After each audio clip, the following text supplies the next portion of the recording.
Alright. And then Hi.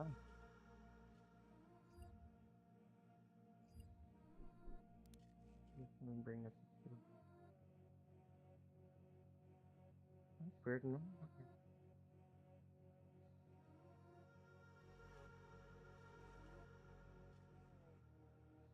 I only picked it at number one recommended, but okay. I only picked it at number one recommended, but okay. Already here? Holy cow. I haven't even pinned the Discord. Jesus. That is fast. Anyways, well now the Discord's pinned, so... Alright. So it's time. Alright. So let me get on the thingy on my phone. Hold it. No, I think I'm probably quitting Minecraft for a little bit. Not forever, just for a while. I need a break from it, anyways.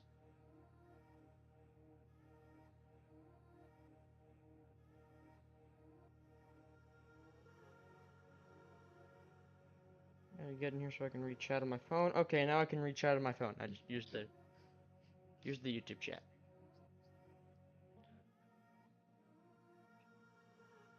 And I forgot to close that.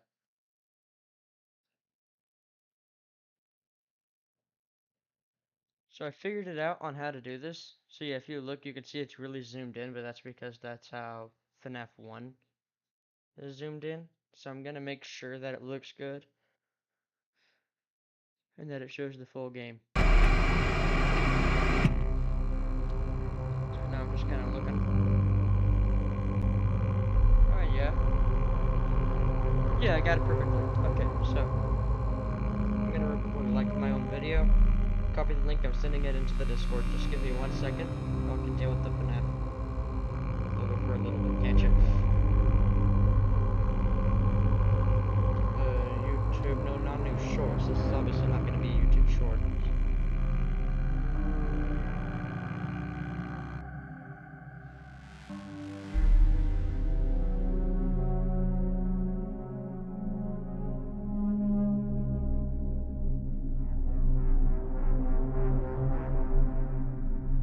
Alright, the link is now in the Discord. Have you sent anything in chat? If you have not, if you can use chat, please do so. Also, for me, there's a weird, like, yellow box around the whole screen. I don't know what that's about, but I did say night 5, right? Oh yeah, because I didn't upload the video where I beat night 5, so to y'all, I never beat night 5. And it's been a minute since I've played Fnaf 1, and before it was literally all recorded in one go. From start to finish, and then cut it up into 2 videos. Really 4, but they didn't release the other 2. I'm not going to.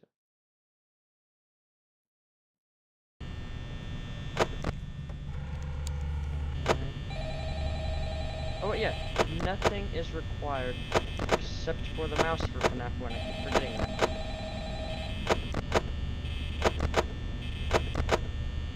Also, yes, we're going to be using the overpowered strat. That is the...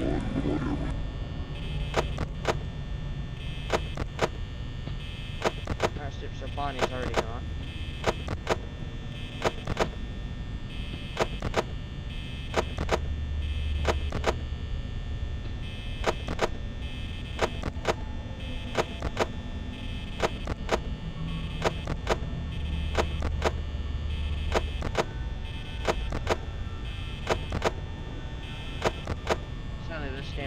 Visual, so I won't be reading chat during the nights. Unlike in Fnaf 4.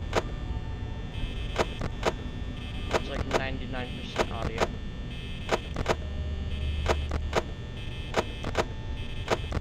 Actually, no, it's 100% audio. Visuals just kind of help.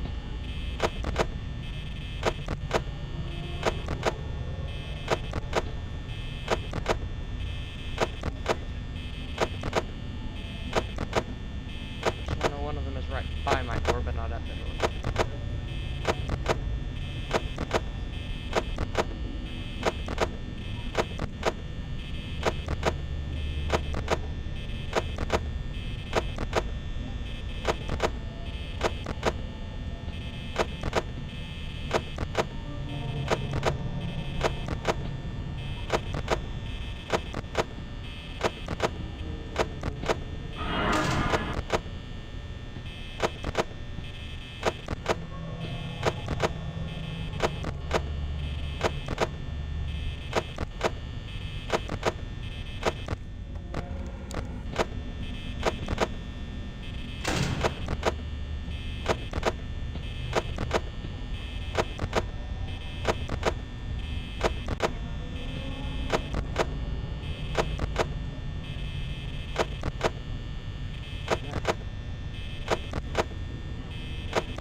just saying that Fnaf 1 is mostly visual based does not mean that there aren't audio cues.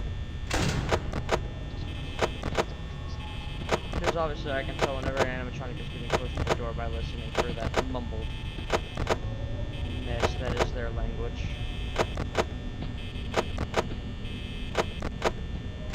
Yep. So, Chica leaving the door.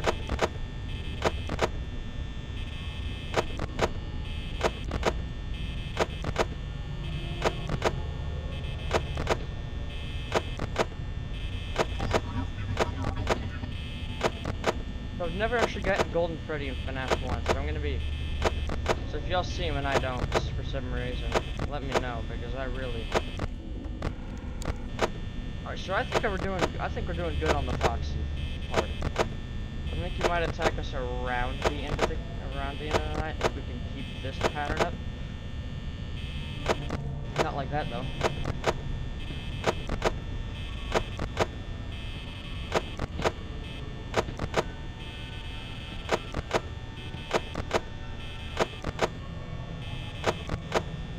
Too fast with this so that my hand doesn't move too much.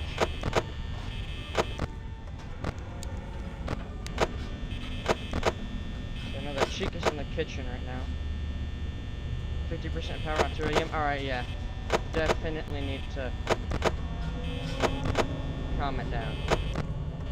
Be a lot faster with my camera flips. I wasn't paying attention to my power. I get used to not having to worry about it.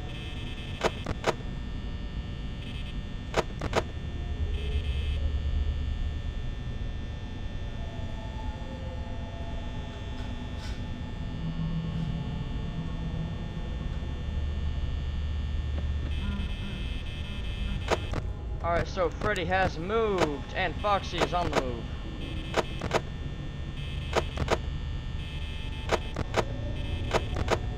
I get that the normal goal is like 45% power by 4 AM. But I feel like if I just move faster, I'll be fine. So I'm gonna go ahead and check out Fox's progression. Seconds. She is nearing the attack stage.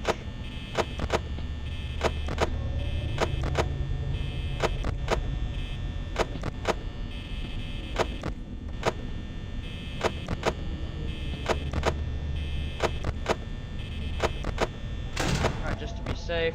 Yep. Trigger the Foxy attack.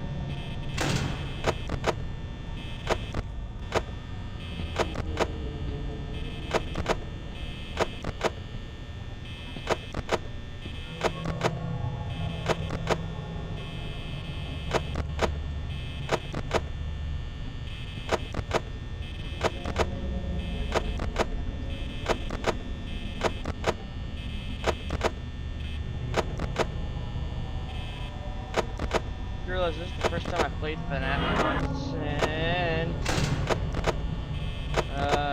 a good bit actually. It's been a minute. Oh, you have got to be kidding me, really? Really?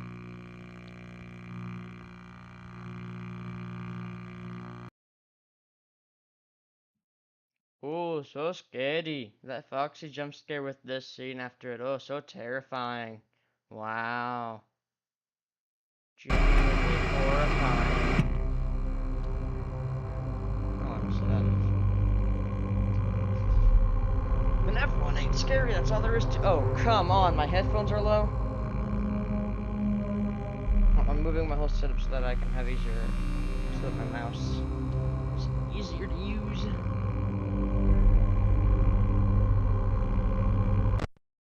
Alright, so this time leave the cameras up a tiny bit longer because they weren't taking up too much power, and be quicker with the doors and the lights. Got it.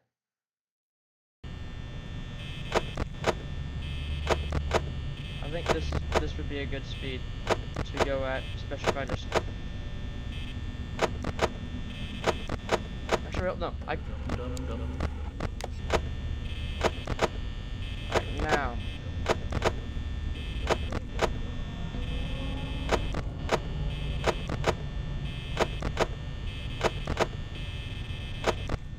Also, notice that there was no running sound effect for Foxy right now.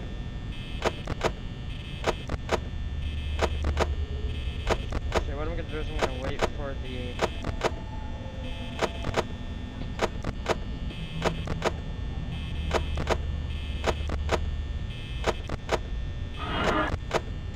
Yep, and there goes my headphone batteries. They're dying really quickly, and they're really trying to let me know that.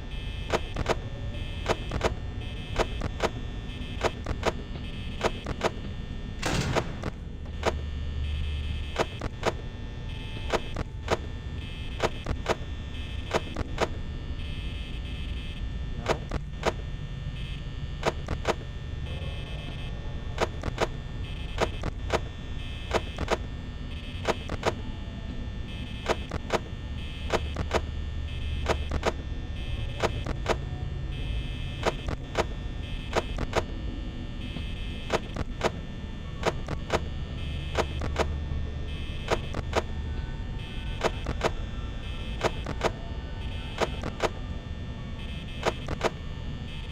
I know I'm at 70. Not doing the best when it comes to conserving power, but I'm not.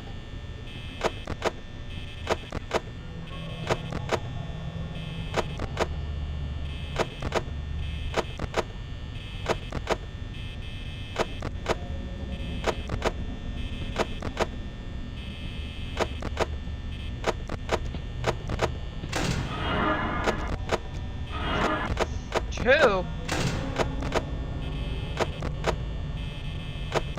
Alright, now I really gotta let you. Now y'all really gotta go fast. Like, seriously, get out of here.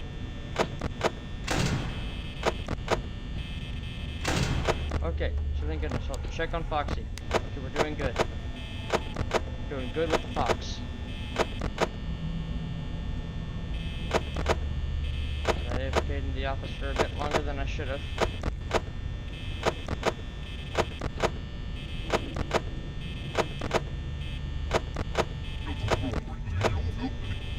I hate that.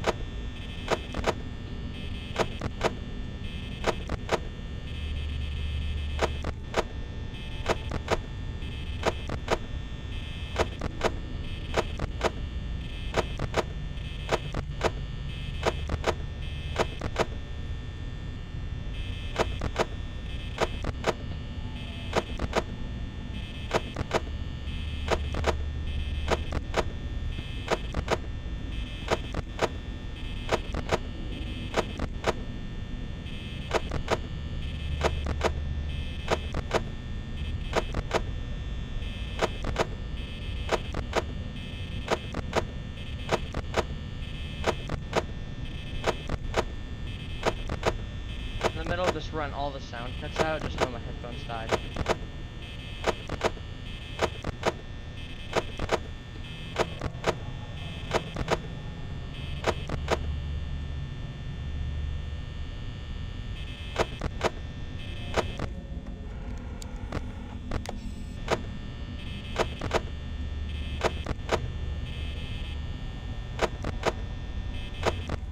I don't know how people can conserve their power for this.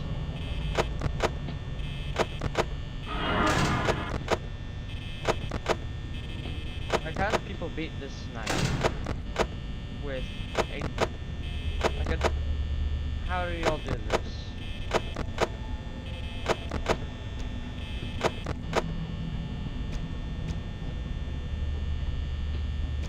The Vengeful Spirit Cassidy's is here, okay. That's a day's nuts. I'll have to sneeze so badly. Very epic. Yeah, I don't think 41% power at 3 AM is very epic though, but thanks.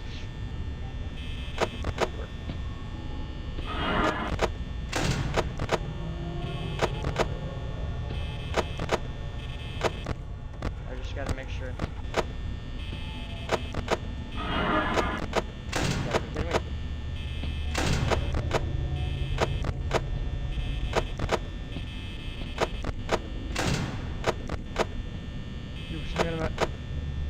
You talking about how good I was doing. Yeah, 33% power with at 3 a.m. I'm doing wonderfully.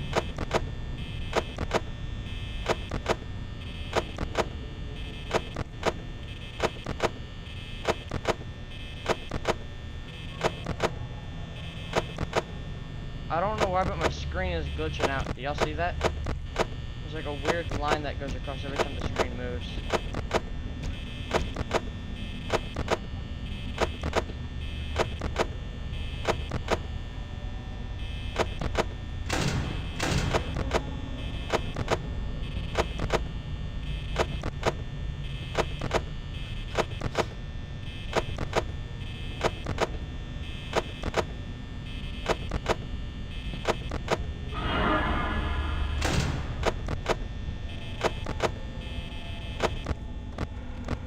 Make sure. Okay, hold it. I just let the spawny going away.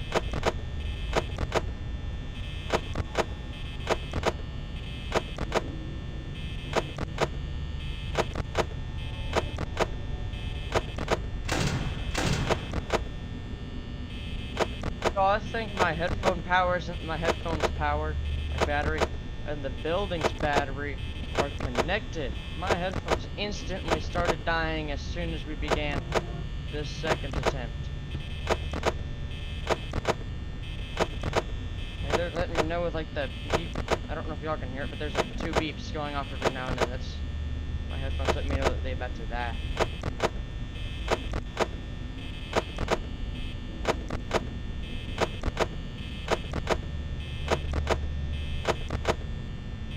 After this run, I'm probably gonna like change a few settings so that it just picks up my normal audio instead of my headphone audio, and then we can probably watch some Markiplier play Fnaf 1. So, y'all cool with watching some Mark play Fnaf 1 while my headphones charge?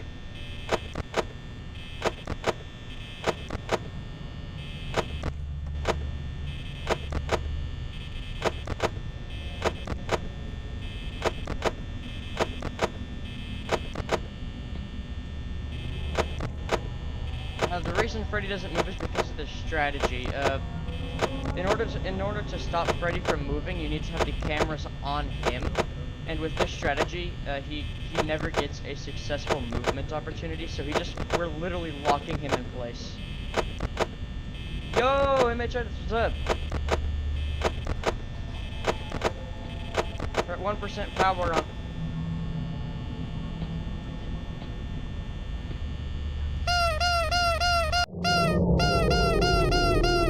Yo, I can beat the night right now. I can beat the night right now. I can do this. I can do this. I can do this. I can do this. I can do this.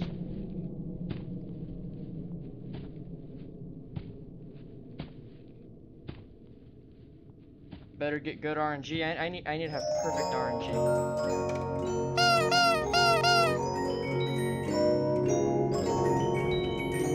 Ready? I'm going to.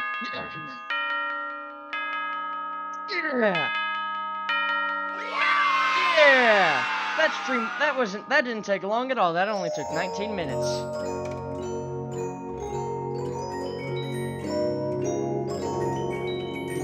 120 bucks. The honk of power. Oh yeah. The honk gave me the luck that I needed. Anyways, do y'all think that with that strategy I even have a chance at beating 420 mode with how I managed my power? Do y'all think I have a chance of beating 420 mode with how I managed my power? Like, do you think that there is even a remote chance that I managed to do that? Probably. I mean, yeah, if I get the good RNG. I'll kind of put that up there just to see how much it covers up.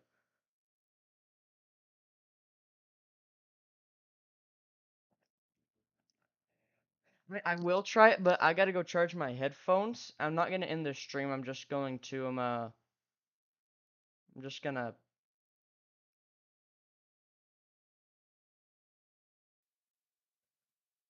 Oh, so now y'all are hearing me from my computer. The mic quality probably got a little bit better from what my friends have told me.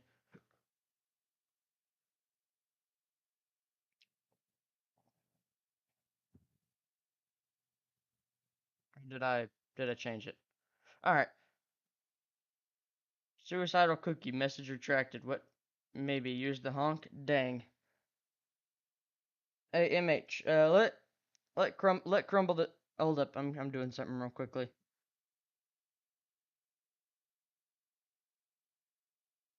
There, Crumble's a moderator because Crumble is Macy.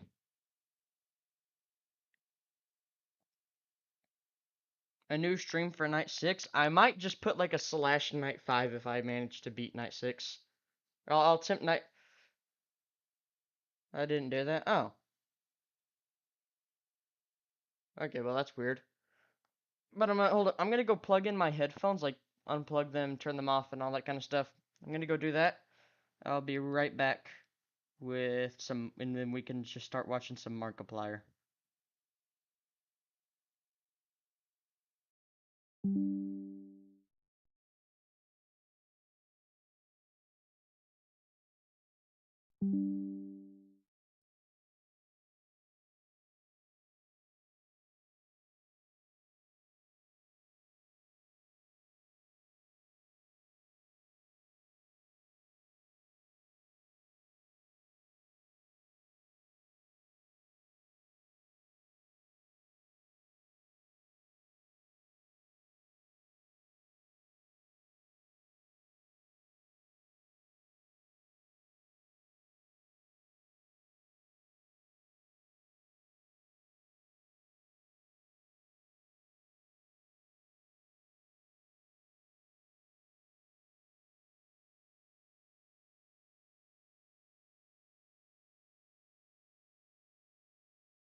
Welcome to Freddy Fazbear's Pizzeria, where fantasy and fun come to life. Hit it, guys.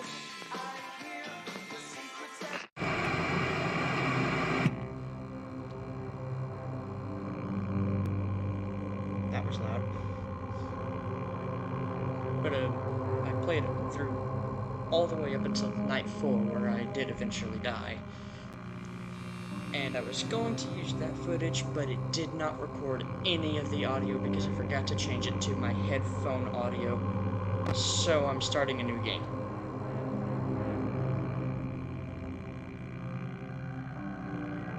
Oh my god. I'm not going to be doing anything for most of the first night. Or I'll talk to you once I get back.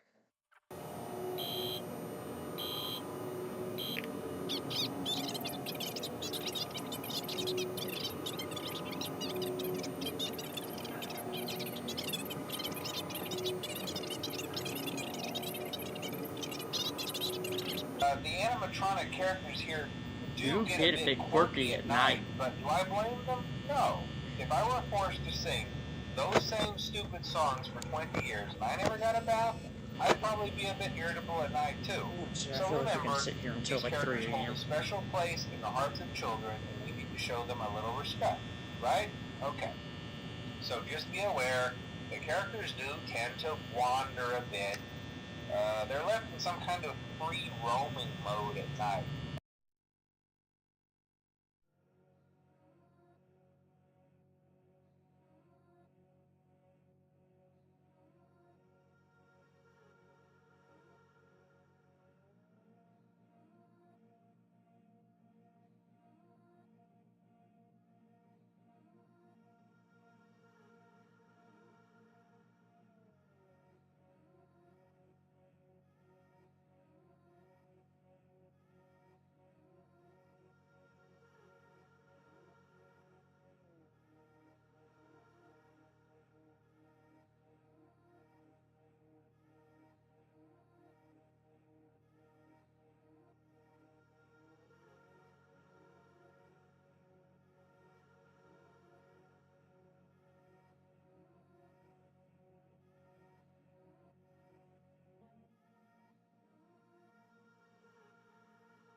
Okay, now you guys have to. Okay, so now hold up. Y'all can hear me now, right?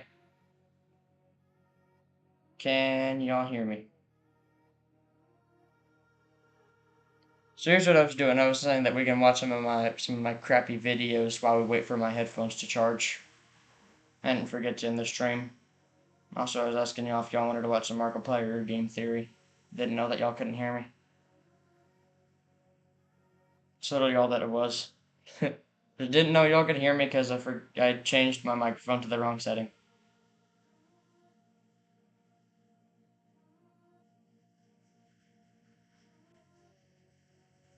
Okay, so he's back. We got MH back. I'm just gonna call you MH. Just edits. Scooby Doo. Yes. Therefore, your name is now MH. Alright, so yeah. Basically, what I was doing is I forgot to change my microphone settings to be the ones for my computer, or I did remember to. I just forget which one it was for my computer microphone. Therefore, the reason y'all thought the stream had ended was because I was still trying to talk to y'all, asking if y'all wanted to watch Markiplier or Game Theory or some of my crappy videos. Y'all didn't answer, so I just said, you know what, we're watching some of my crappy videos, not knowing that y'all couldn't hear me. But yeah, it's not that I forgot to end the stream, it's just that I hit the wrong thing for the microphone. While we wait for my headphones to charge. I do still want Night 6 to be in this live stream again, though. Because Night 5 beating it in 2 attempts in a 19-minute live stream? Yeah, no, I don't think that's gonna be good.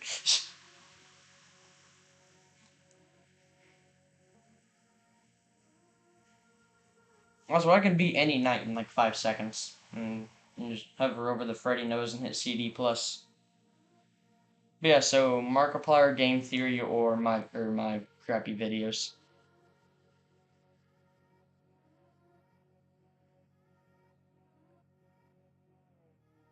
No chance.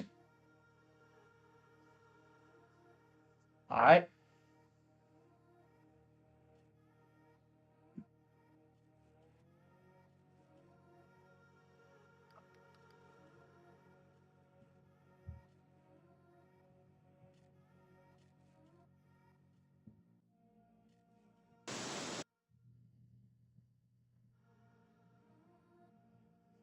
What the? We made another Minecraft episode? Hold up, we gotta watch this. From the guys who brought you Superbad and Neighbors comes the funniest comedy of the year.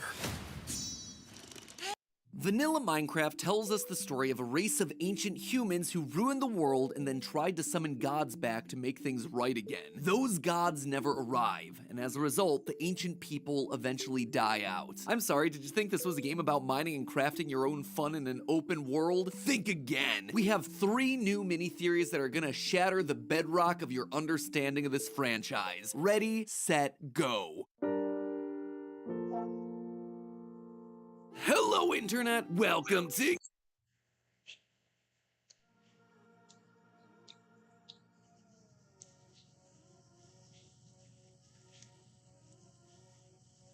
Okay, so there is an where 8 we second embrace delay. all miners and crafters, regardless of whether you diggy hole. Theory, where we embrace all miners and... What did he say? Hello, Internet! Welcome to Game Theory, where we embrace all miners and... I want you to listen to that. I want Madbat to explain what he was saying. Hello, Internet! Welcome to Game Theory, where we embrace all miners... He does what? Alright, I'll continue. and crafters, regardless of whether you diggy holes, brandish butter swords, consider yourself hunters, or simply hunger for some QSMP wall potatoes. Friends, after 7 whole months, it's time to hop back into the blocky lore of Minecraft. In case you didn't know, about a month ago, Mojang released Minecraft 1.20, the Trails and Tales update, an update that focuses released Minecraft into the blocky lore of Minecraft. In case you didn't know, about a month ago, Mojang released Minecraft 1.20, It's been a month. the Trails and Tales update, an update that focuses specifically on Minecraft history. Currently, the team and I are hard at work excavating our way through that one, but in the meantime, I wanted to talk to you guys about Minecraft's other big release from this year, Minecraft Legends. This game, honestly, was fascinating. Not only was it a complete shift in gameplay, but the lore was just laid out smack dab in front of us. We are a Minecraft player, summoned by these godlike beings known as hosts, all to help save the world that they built from the invading piglins. It's pretty darn straightforward stuff, but while it certainly seems simple on the surface, what's fascinating about this game is that it's telling us the legends of the overworld, stories that villagers passed down from generation to generation about how they were one day saved by a mysterious hero. And that's exciting because it means we're finally getting a look into the history of the Minecraft world. No longer are we just piecing together the ruins of what's left behind, we are there in person in the time that it happened, walking around the ancient overworld. Now, admittedly, I know that Mojang's been shifty when it comes to confirming the game's canonicity. And if people are asking, is that fact? Did that really happen? We're not saying that that's exactly what happened, but maybe it did. Do you think it did? But legends are stories based on some level of history and reality, as opposed to myths, which are entirely fictional. Which means that even if there's just a tiny grain of truth within this game, it shows that we've been on the right track for the past 4 years. Alright, so today, since this is a FNAF stream, let's go to the FNAF stuff. Let's look at the FNAF stuff. Hey, I'm using that. Yo, Vienna, what are you... The two clashing forces that are operating inside. No. The day's finally here. Five Nights at Freddy's Security Breach Ruin has arrived after a year and a half in the making, which means that I've only got today. One final chance to solve Security Breach once and for all before Ruin clarifies everything for us. Or, just adds even more layers of confusion on top. So, can I do it? Can I give you the theory that'll finally pull together everything and unite the very fragmented fanbase in time for the newest game release? Let's find out. No, you can't. Hello, Internet! Welcome to Game Theory! And you heard that intro right, the Ruin DLC is finally out. In fact, it just dropped today as I upload this video, which is kinda crazy to think about, because it means that we've spent the better part of 2 years trying to solve one game, and one game only, Security Breach. But all that time hasn't just been us spinning our wheels over and over again in Roxy Raceway, we've had ourselves some help.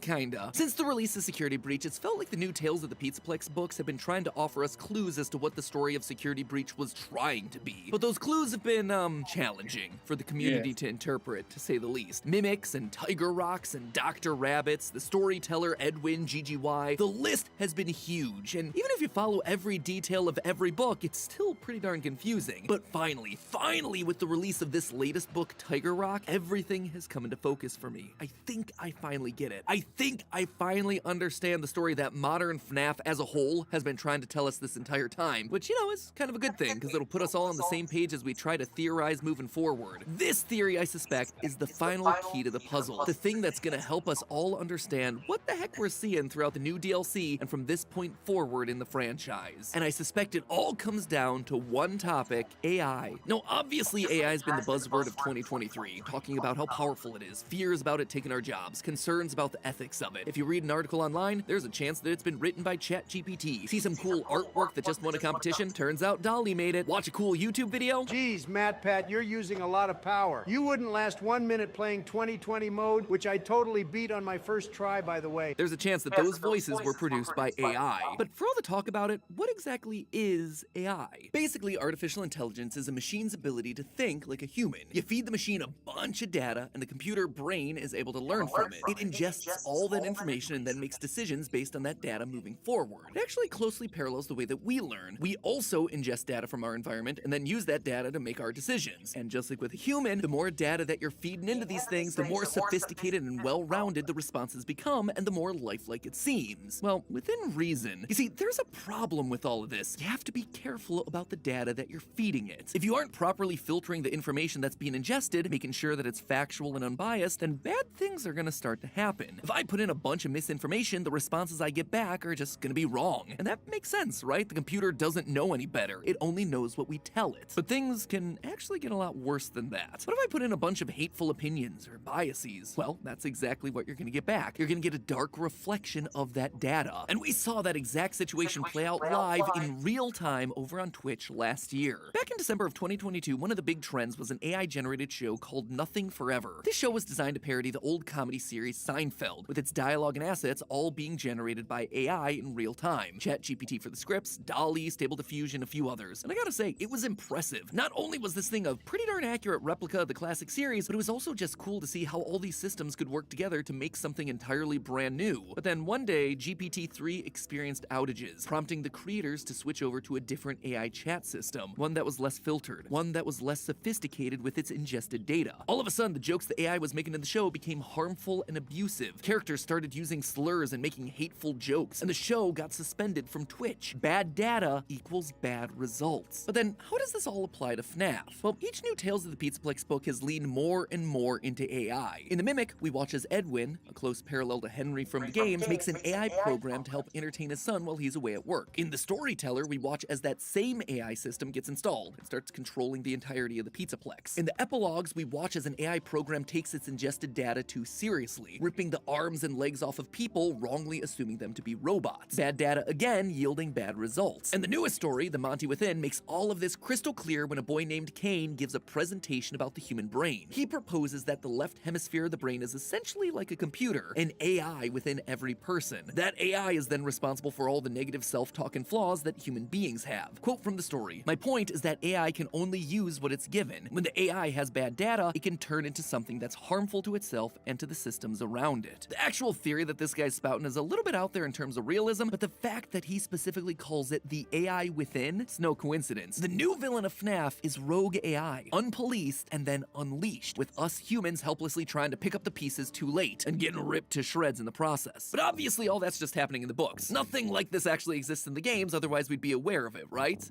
Right? It has been there and it's been under our noses the entire time. If you take this knowledge of AI from the books and start to take a look back through the games, you can see Scott sowing the seeds for these ideas as far back as Help wanted. In fact, I actually called this very plot twist 4 years ago. Then again, to call this character William would be missing a huge chunk of this game's story. This isn't William. It's no longer the same guy. He's now an AI replicating the behaviors of William. To truly unpack what I'm talking about here, we have to actually rewind all the way back to FNAF VR and the origins of Glitch Trap. It's hard to remember this now, but when the happy waving bunny virus first filled our screens, there was a lot of confusion about what exactly he was. Was this the spirit of Afton manifesting within the code, or was he just a digital copy of Afton? We're told in the game that... I mean, they sent us that stuff in the first place with no explanation, told us to scan it. It was just junk, circuit boards and things like that. Looked pretty old. Somehow, though, there was usable code on some of it. He's Afton, scanned into the system off of circuit boards, but how exactly? Afton is and was always still a human. Why would his essence be on a circuit board? Back then, possession was the order of the day. Remnant, spirits infused into animatronic parts, and so for a long time we just collectively settled on the idea that Afton had somehow managed to escape his purgatory of Ultimate Custom Night by attaching a piece of his soul to a circuit board that was buried in the spring-lock suit that he was wearing. That circuit board then got scanned during the events of Fnaf VR and AR, creating Glitch Trap, a virus that would then spread throughout Fazbear's systems, eventually passing into Vanessa. The series moved on, and we all moved on with it. But I would be lying if I said that this was the cleanest solution out there. The solution implied that Fazbear Entertainment went to the burned-down Fnaf 6 pizzeria, found the spring-lock suit with Afton's dead body still inside, and then just,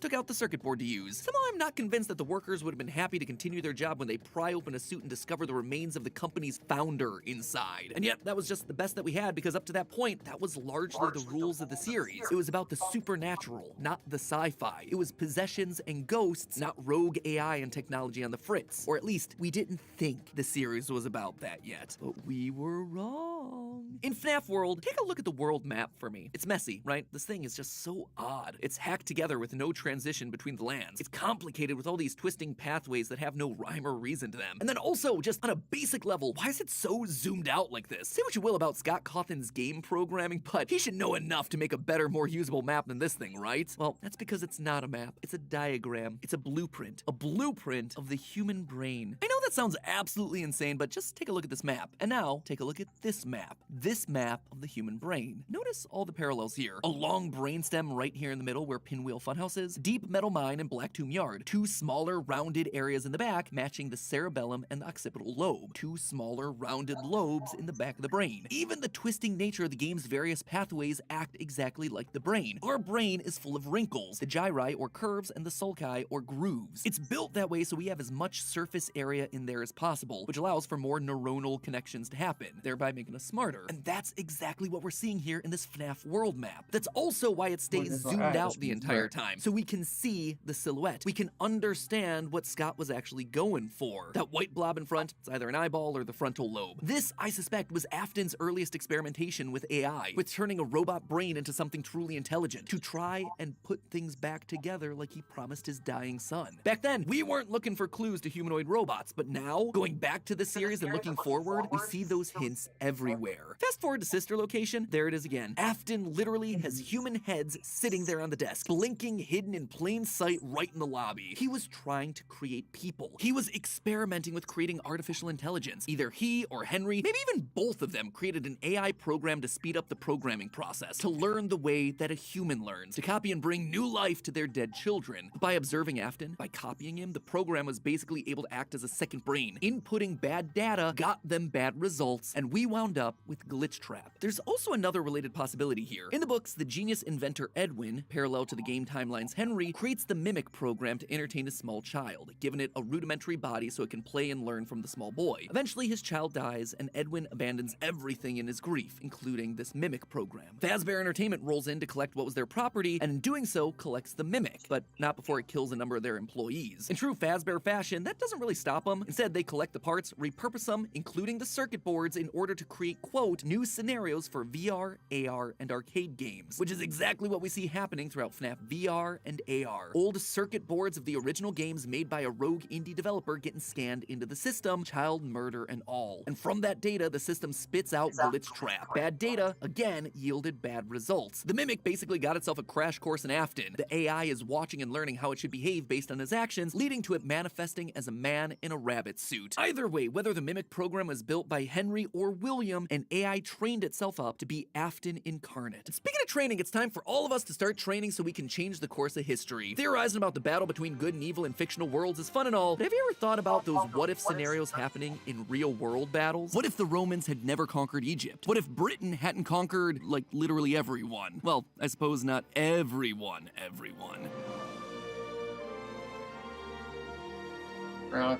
Regardless, thanks to today's sponsor, Rise of Kingdoms, you can concoct your own all-star matchups of history. Rise of Kingdoms has 14 that were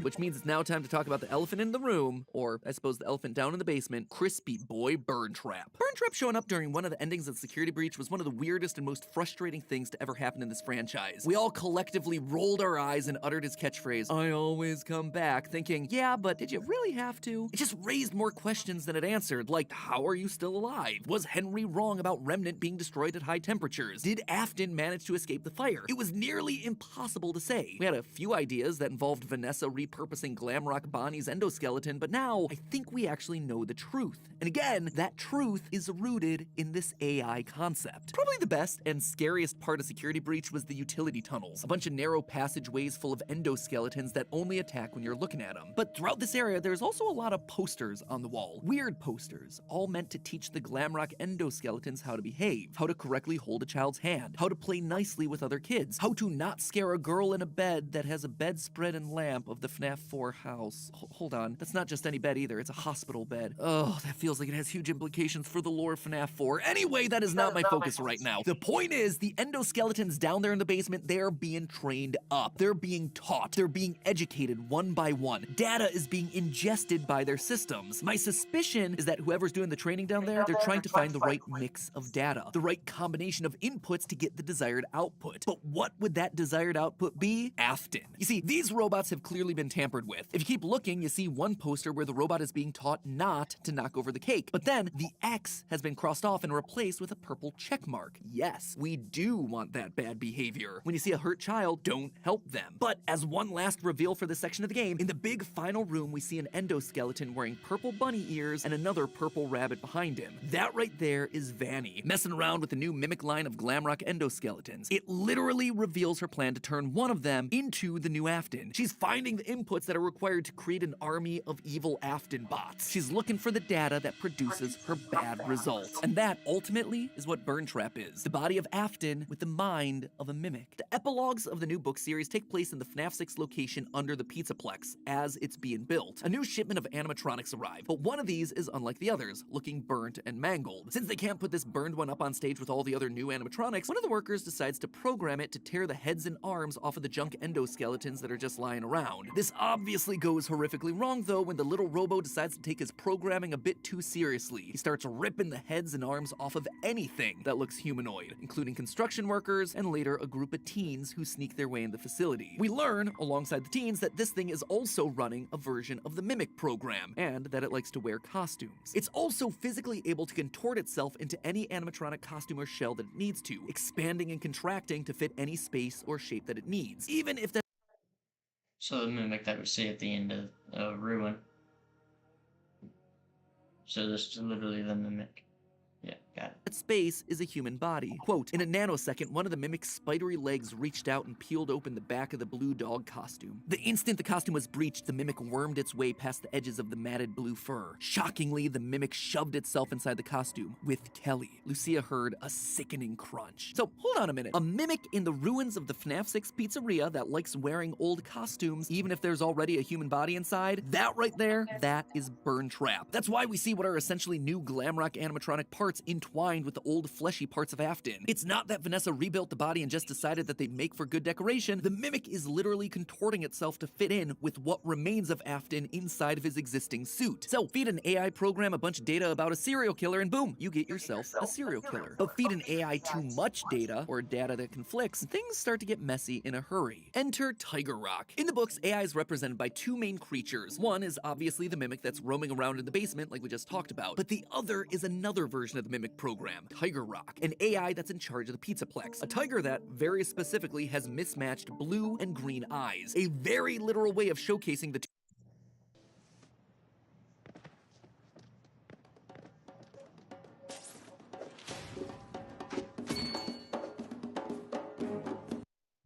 Two clashing forces that are operating inside of it. But what exactly are those conflicting forces? The book never makes it clear. In our last theory, I spoke a lot about how Edwin and his son David are stand-ins for characters from the game timeline. One of the creators of Fazbear Entertainment, Henry, and his young daughter, Charlie. In the book, the Mimic was built to copy David, and so presumably in the game, if the Mimic's there, it would also be designed to potentially copy Charlie, who was sadly killed by William and goes on to possess the puppet. And wouldn't you know it, just like the David AI taking control of the Pizzaplex in the book, that's why we're seeing puppet imagery weirdly spaced throughout throughout the game in puppet-colored wires, weirdly placed plushies, painted staff bots. It's an AI that's taken over the operation of the Pizzaplex, infusing itself into the very wires of the building. That's why both the books and the game have conversations written in weird, mysterious shape-based lettering. It shows us that the mimic.